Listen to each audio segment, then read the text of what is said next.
Welcome to this week's Ferrari Financial Market News Summary. And what a week it was on Wall Street.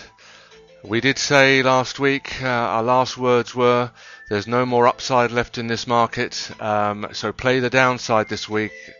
And everybody followed our advice, I hope, and ran for the exits. We certainly had a scary couple of days, particularly Thursday. And by the end of the week, the Dow had dropped 700 points. And the Nasdaq a good 200, so it was carnage out there this week. But of course, if you were short the market like we advised you to be, you would have had a bumper week this week. One of the highest drops in 5 years in a 1 week period. If you look back at the market summaries for the last few weeks, you can see we've been predicting this drop in the market for some time now.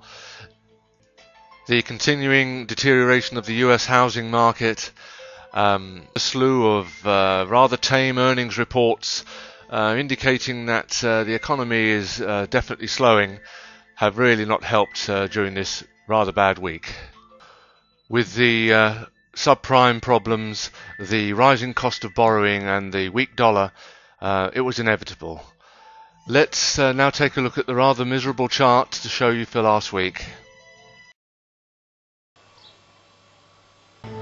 Rather than just concentrate on this week's chart, I really want to still look at the 3-year chart for the Nasdaq Composite Index, because this of course is the action this week, and I think you can see here the very steep drop down to the short-term moving average. Why I want to show you it on a 3-year chart is because there's two trend lines I want to draw in here for you today. First of all, the short-term trend line, which is really the last 9 months or so. If I draw that in here, starting at the bottom, crossing the low we saw in February, March, and then ending really just underneath the action of this week, you can see that if it is going to be a short-term correction, we've still possibly got another nearly 100 points for the Nasdaq to drop before it will really hit that short-term trend line and hopefully get a bounce off of that.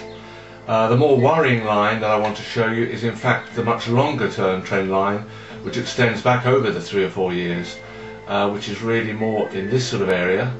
And really, if I were to lock that in at that point, you can see that there could be in fact a much larger worsening picture developing for the market, because really a shoulder may form at around about this area here, but in fact before this sell-off or this head and shoulders pattern is completely through, we could see a deterioration right back down to 2,300 or even as low as 2,200 for the Nasdaq towards the end of the year. We hope this is not obviously the scenario that will unfold. We hope this is in fact just a short-term correction, but events will have to unfold in the next month or so before we're really sure which scenario is going to be in place.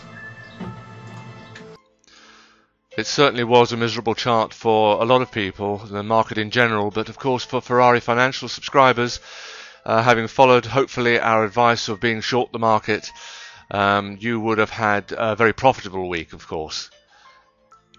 The big question, of course, is this a short-term correction? Will it go deeper?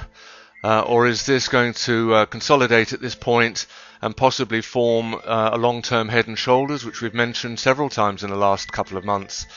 The formation of a possible head and shoulders, where the left shoulder formed in March, April, and we've now probably definitely seen the head. We of course here will use both these scenarios in our technical analysis, as we're not sure where the market will really go from here.